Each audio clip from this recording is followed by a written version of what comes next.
I paid $20,000 to save my parents' home, only for them to banish me. When they begged for help, my discovery flipped everything. Want to know? I'm Emily Carter, a 28-year-old financial analyst living in a modest apartment on Atlanta's east side, where summers hit 90 degrees Fahrenheit and winters hover at 40 degrees Fahrenheit. Each morning, I brew black coffee, review market reports at my desk, and commute 7 miles to my office, where I crunch numbers for a top investment firm. My career, built on a full scholarship to Georgia State University, is my pride, forged through relentless hustle. But my family never cared to understand it. To them, I'm the invisible fixer, the one in plain blouses and no flash, always bailing them out. My older brother Ethan, for years my senior, is their golden child, the dreamer they coddle despite his failures. Growing up in our family's single-story home, 10 miles from downtown Atlanta, I learned early that love was unevenly distributed. Ethan, with his easy charm and endless excuses, was the star of every family gathering. At Christmas, relatives would rally around him, saying, "Ethan, you'll make it big one day, or that art piece you posted." Genius. His laughter filled the living room, his presence a magnet for adoration. Me? I was a shadow in family photos, barely acknowledged. If anyone mentioned me, it was a vague, "Emily's good with numbers," as if my achievements were a footnote. I believed if I worked hard, stayed quiet, and carried their burdens, my parents, Robert and Linda Carter, would one day see me with the same pride they lavished on Ethan. But their eyes were fixed on him, their praise reserved for his every misstep. The disparity was glaring. I remember one Thanksgiving when I was 14, sitting at our pine table, the air thick with turkey and Linda's cornbread. Ethan, then 18, got a $400 tablet, his cheers echoing as relatives clapped. Robert handed him a $100 gift card, saying, "You're our artist, Ethan." My gift? A $15 calculator with a note, "For Emily, keep studying." Linda smiled and said, "You're so responsible, Emily. You don't need much."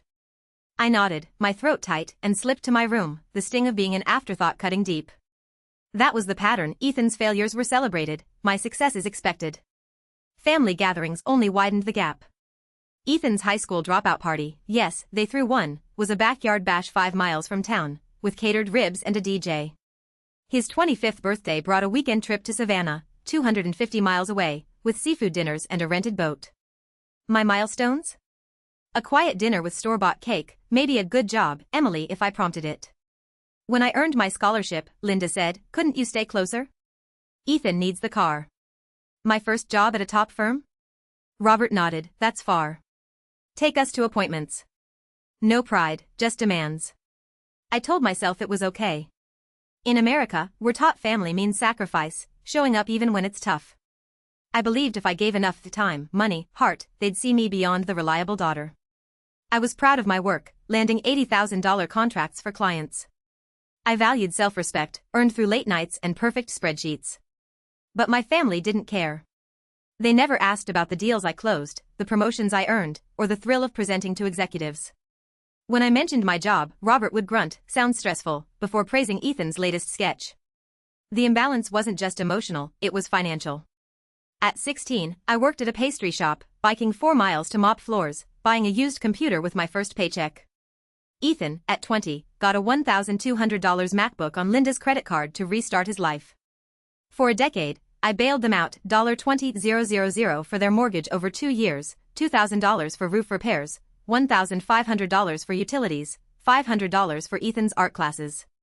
They never asked if I could afford it, just said, "Ethan's struggling. Can you help?" I did, quietly, thinking it was temporary. At family dinners, Ethan's jobless potential dominated, his sketches drawing gasps. If I spoke, the conversation shifted, my words fading. Ethan teased, "Emily's the boring one," and Linda laughed, but their dismissal masked a truth. I was invisible unless they needed money. The sharpest wind came last year, during a 45 degrees Fahrenheit winter.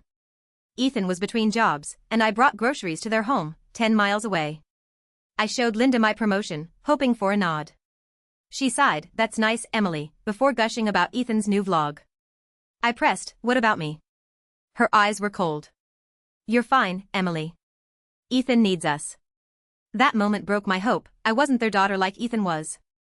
I was the one they called when bills piled up, the one they ignored when love was shared. In America, family is supposed to be a haven, but mine was a one-way street. I kept hoping for "We're proud, Emily," but that hope was a heavy chain I carried too long. The drizzle fell softly outside my parents' single-story home in Atlanta, 10 miles from my apartment, as I stood in their kitchen, arms laden with grocery bags, salmon, vegetables, frozen meals. The air was a chilly 55 degrees Fahrenheit, scented with Linda's lavender candles. I'd driven 40 minutes after a grueling weekend shift, exhausted but fulfilling my role as the family fixer, the one who'd paid $20,000 over 2 years to save their home, $980 monthly for the mortgage, $2,000 for roof repairs, $1,500 for utilities. But as I set the bags down, Linda, my mother, crossed her arms, her tone sharp. "Emily, we need to talk." Before I could catch my breath, she continued, "What you're sending each month, it's not enough." I froze, the bags still on the counter, my heart pounding. "Not enough?" I said, my voice steady but tight. "I've paid $980 a month for 2 years, plus repairs, utilities, Ethan's classes." "What do you mean, not enough?" Robert, my father, stepped in from the living room, his voice heavy, like he was stating a fact. "You make good money, Emily. You live alone. We're struggling every day. Doesn't that seem unfair?" I stared at them, the people who'd raised me, now framing their comfort as my obligation. Ethan, sprawled on the couch with his gaming console, chimed in casually, "It's not like you're hurting. What's wrong with sharing?" I turned to my 32-year-old brother, who'd never paid a bill, his entitlement burning in my chest. "Sharing goes both ways, Ethan," I said, my voice colder than the rain outside. "All you do is take." Linda snapped, "That's enough, Emily. You're being disrespectful." I took a deep breath, my chest tight, words sharp. "Disrespectful for telling the truth? I've carried this family for a decade, $20,000 for the mortgage, $2,000 for the roof, $1,500 for utilities, while Ethan games and you enable him." Robert frowned, "You're making this personal." I laughed, bitter. "It is personal. I've sacrificed my dreams to keep this house, and you're saying it's not enough?" Linda's lips pressed into a tight line, her indignation a familiar weapon. "If it's such a burden," she said, each word cutting, "then walk out that door and don't come back." Time stopped. Her words echoed a truth I'd felt for years but never faced. No one softened, no one retreated. Ethan muttered, "So dramatic," from the couch. Robert stared at the floor, silent. I looked at them, Linda's glare, Robert's avoidance, Ethan's smirk, and saw no family, only people who'd used me. I set the last bag down, unopened, and said softly, "If that's how you feel, I hear you." My voice was steel. "I'm leaving." I walked out, my steps heavy but certain, the rain soaking my hair. No one followed, no one called my name.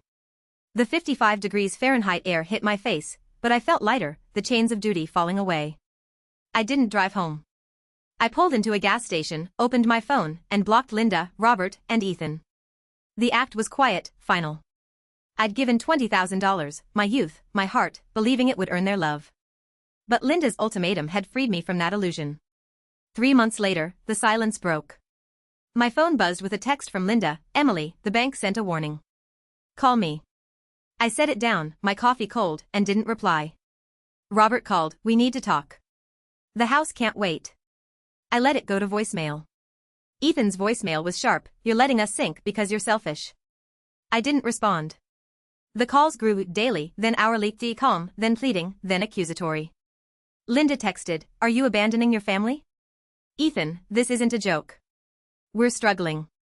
I changed my work number, blocked contacts, but read their messages, each one a jab, heartless, cold, different. I wasn't cold, I was done being their ATM. 6 months in, the barrage continued. Linda's voicemails turned desperate, "Emily, we could lose the house." Ethan's grew bitter, "Proud of yourself? This is your fault." I stood in my office parking lot, replaying Ethan's words, my resolve wavering. Had I gone too far? I'd paid $980 a month, $2,000 for repairs, $500 for Ethan's classes, and they'd tossed me aside. Yet their blame stung, a lifetime of "you're the responsible one" twisting into guilt. But as I walked Atlanta's golden sidewalks, the truth held firm, I'd given everything, and they'd demanded more. Linda's "don't come back" wasn't a threat, it was permission to live for myself. In America, family is supposed to be a haven, but mine was a ledger of debts I didn't owe. I'd valued self-respect, built through 60-hour workweeks and perfect reports, but they saw me as a tool. As their calls piled up, I saw the pattern, they didn't miss me, only my money. That clarity, sharp as the 55 degrees Fahrenheit rain, pushed me to keep walking, away from a house I'd saved and a family that never saved me. The rain-soaked air clung to me as I stood in the gas station lot, 10 miles from my parents' Atlanta home, my phone glowing with blocked contacts, Linda, Robert, Ethan. The 55 degrees Fahrenheit evening felt colder than it was, mirroring the chill in my chest after Linda's words, "Walk out that door and don't come back." I'd paid $20,000 to save their house, $980 a month for 2 years, $2,000 for roof repairs, $1,500 for utilities, yet they dismissed me as a burden, demanding more while Ethan lounged jobless. 6 months later, their relentless calls and texts, "You're abandoning us, this is your fault," piled up, but a deeper wound opened when I discovered their betrayal. The last $3,000 I'd sent for the mortgage hadn't been used, vanishing without explanation. I'd been the Carter family's backbone, the one who kept their world afloat. At 16, I biked 4 miles to mop floors, buying a used computer to survive school. For a decade, I sent $20,000, $980 monthly to stop foreclosure, $500 for Ethan's art classes, $1,000 for Robert's meds, sacrificing my dreams to keep their home. Each payment was a plea for their love, a belief my $80,000 contracts would earn their pride. But Linda's ultimatum and their silence as I left revealed the truth. I was their ATM, not their daughter. The pain wasn't new, it was a wound reopened, raw and searing, from years of being invisible next to Ethan's celebrated failures. The deepest cut came when I checked the bank account, 10 miles from my apartment, on a 65 degrees Fahrenheit evening. I'd sent $3,000 over 3 months after their last mortgage payment, trusting it would save the house. But the bank confirmed 8 months overdue, $6,480 outstanding, foreclosure looming. The money was gone, unaccounted for, their lies exposed. My heart stopped, not from shock but betrayal, a knife twisted by the trust I'd given. Linda's "It's temporary and Robert's "Will pay you back" echoed, hollow promises masking their deceit. The hurt wasn't just financial, it was personal. Linda's "You're disrespectful" during our confrontation dismissed my $20,000 as duty, not sacrifice. Robert's silence, Ethan's "What's wrong with sharing," ignored my years of 60-hour weeks while he gamed. Their calls, "You're heartless," after I stopped paying twisted my role as fixer into villainy. I'd given $20,000, skipped meals, canceled vacations, yet they'd lied about the mortgage, using my trust to fund their comfort. The betrayal wasn't just the money, it was the realization I'd been a tool, valued only when Ethan's potential wasn't enough. In America, family is supposed to be a sanctuary, where effort is reciprocated with love.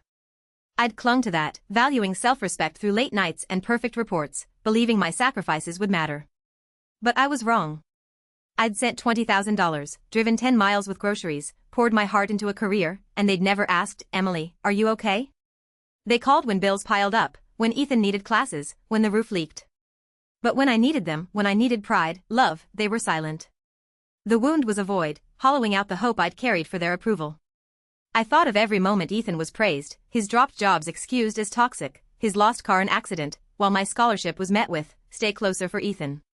At dinners, 5 miles from home, relatives lauded his sketches while my contracts got, "That's nice, Emily." I'd given $20,000, my youth, my dreams, and never heard a thank you not tied to another demand.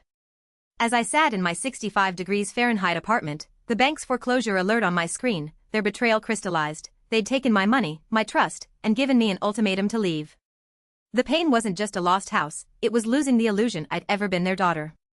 The glow of my laptop screen lit my Atlanta apartment, 10 miles from my parents' home, as the bank's alert glared, account overdue 8 months, $6,480, foreclosure risk. The 65 degrees Fahrenheit evening air was still, but a storm raged inside me. I'd sent $3,000 for their mortgage after their last payment, part of the $20,000 I'd given, $980 a month for 2 years, $2,000 for roof repairs, $1,500 for utilities, only to learn they'd misused it, betraying my trust. Linda's "Don't come back" after I refused more money, Robert's silence, and Ethan's entitlement had pushed me out 6 months ago. Their relentless calls, "You're abandoning us," piled up, but the discovery of their deceit was the breaking point. I was done being their ATM. On that 65 degrees Fahrenheit night, I chose to set a boundary, reclaiming my life. I opened my banking app, the transaction history a ledger of my exploited trust, $980 monthly for the mortgage, $10,000 to stop foreclosure, $3,000 vanished without a trace. My finger hovered over the account settings, trembling with resolve. This wasn't just about money, it was about respect, about refusing to be used. I thought of every family dinner, 5 miles from home, where Ethan's jobless art was praised while my $80,000 contracts were ignored. I'd been the one they called when the bank loomed, when Linda needed meds, when Ethan needed classes. But when I needed love, they'd chosen him. I canceled all payments, mortgage, utilities, insurance. Notifications flashed, payment cancelled. I called the bank, removing my name from their account, and erased bill reminders from my phone, each act a step toward freedom. The decision wasn't rash, it was a line drawn after a decade of sacrifice. Linda's text came, "Emily, the bank's warning us. Call." I didn't reply. Robert's voicemail, "The house can't wait." I let it play, unmoved. Ethan's, "You're selfish, letting us sink." I blocked their numbers, my heart steady. 3 months in, their calls turned desperate. "Linda, we could lose the house." "Ethan, your fault." I read their words, accusations of heartless and cold, but felt no guilt, only clarity. I'd given $20,000, my youth, my dreams, and they'd lied, using my trust to fund their comfort. 6 months later, Robert called, his voice tense, "Emily, you found out about the bank." I answered, calm. I confirmed it. "The mortgage is 8 months behind." I sent $3,000. "Where did it go?" He sighed, "It's not what you think." I laughed, bitter. "I sent money for the house. It didn't get paid." "What's not clear?" Linda grabbed the phone, shrill, "Don't speak to your father like that. Everything's falling apart since you left." I squinted. "Since I left, or since I stopped paying for your choices?" She snapped, "You don't speak to me like that." Her voice shifted to sobs, "We're family. Families help each other." I cut her off, voice low. "Help has limits, Mom. I've been your ATM for years, and you lied about the mortgage." Ethan barged in, "You're blowing this out of proportion. They need time." I laughed, icy. "Time? You've had a decade of my money, $20,000, $980 a month, $500 for your classes, while you game." Robert returned, pleading, "We messed up, Emily. We'll pay you back. If you don't help, we'll lose everything." I gripped the phone, steady. "Then lose it. That's not my responsibility anymore." Linda cried, Ethan muttered, "But I spoke over them, I've carried you all while Ethan did nothing. I'm done because I've done enough." I hung up, not in anger, but peace. I powered off my phone for 3 days, the silence sweeter than any duty. In America, family is about love and fairness, but mine saw me as a tool. I'd valued self-respect, built through 60-hour weeks and perfect reports, but they valued Ethan's potential. Linda's "don't come back" had freed me, and their lies, $3,000 misused, cemented my resolve. I wasn't their daughter, only their solution. As I stood on my balcony, the 70 degrees Fahrenheit sunrise warming Atlanta, I knew I'd chosen myself, not to punish them, but to live free of their chains. The silence after my final call with my parents, 6 months after leaving their Atlanta home, was deafening, broken only by the hum of my apartment's AC, 10 miles away. The 70 degrees Fahrenheit morning air was calm, but my Facebook post, exposing their misuse of $3,000 from my $20,000 in payments, $980 monthly for the mortgage, $2,000 for repairs, $1,500 for utilities, had unleashed chaos. I'd hung up on Linda's sobs, Robert's pleas, and Ethan's accusations, refusing to fund their lies. My post, seen by thousands, detailed their betrayal, dismantling their narrative of me as the heartless daughter who'd abandoned them. Now, as I sipped coffee in my 65 degrees Fahrenheit apartment, the consequences of their choices crashed down on the Carter family, and I felt no urge to save them.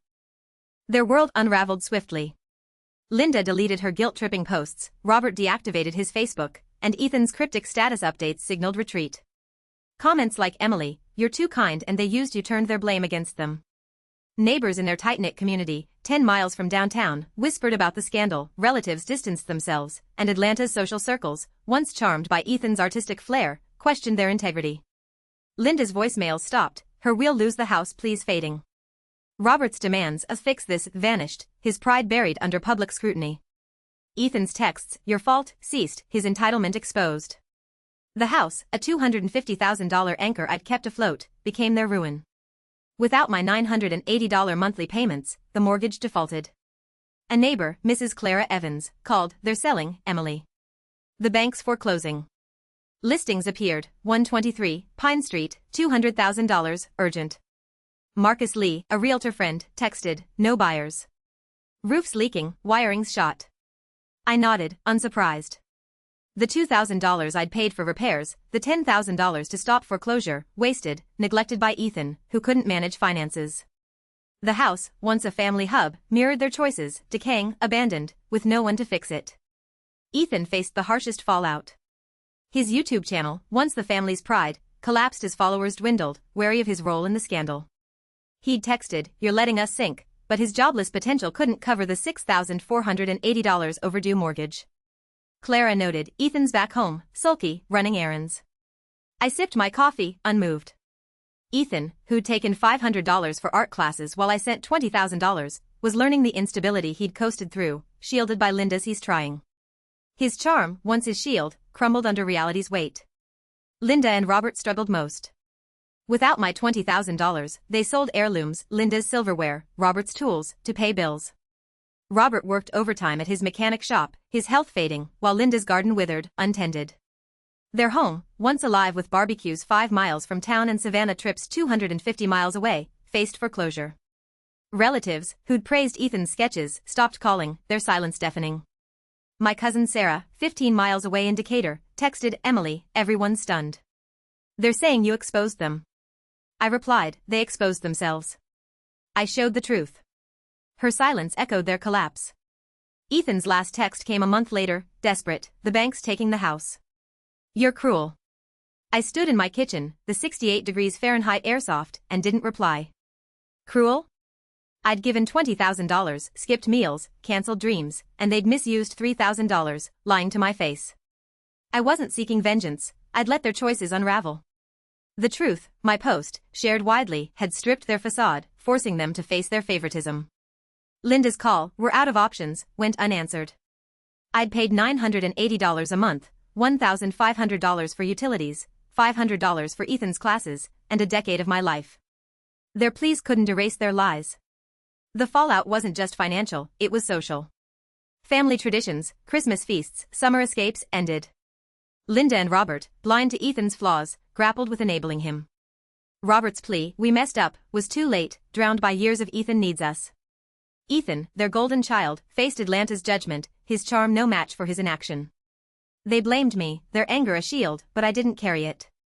I'd given $20,000, my time, my heart, and they'd given me an ultimatum.